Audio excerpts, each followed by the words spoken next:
friends, myself Dr. Nipun Kesarkar. I am a dermatologist, cosmetologist and hair transplant surgeon from HairFree Hairgrow clinic, and today in this video we are going to discuss about the difference between the shock loss and over harvesting.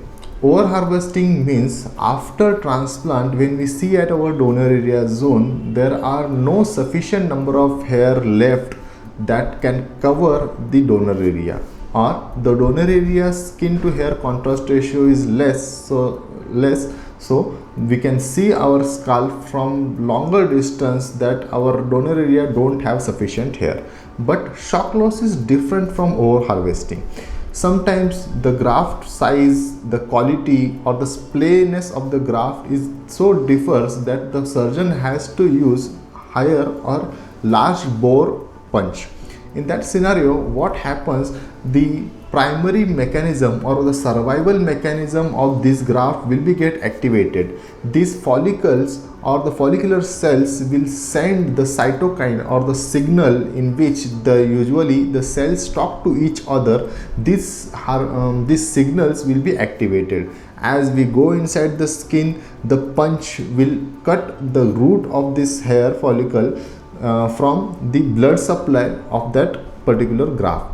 After cutting down of this blood supply, the cells of this hair follicle will send signal to each other. The signal usually says that our blood supply has been cut off and we have to preserve the energy if we want to survive outside the body for longer duration. So this signal is sent, and the follicular cells of these hairs will start searching where the energy is going.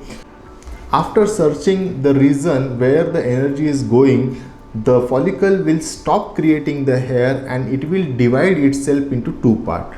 One part of the follicular cell will have all the energy from the entire hair follicle so that it can survive, while all other cell including the hair follicle will let it go, let it die. The hair follicle which is remaining there, once the blood supply is reconnected or reappear in that, after that the follicle will create another or new hair which we call as anagen phase, but the rest of it will go into the shading phase which we call as telogen effluvium. Another part is in shock loss, all the hairs which are present in the periphery will get the same signal, and because of which the shading phase will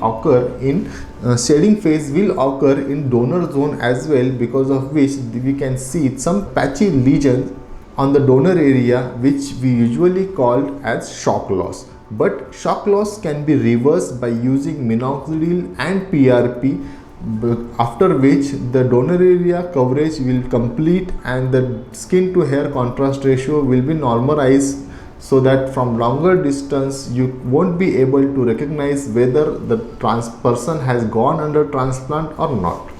If you have any questions regarding this video, you can ask us in a comment section. If you liked our video, please do like our video. If you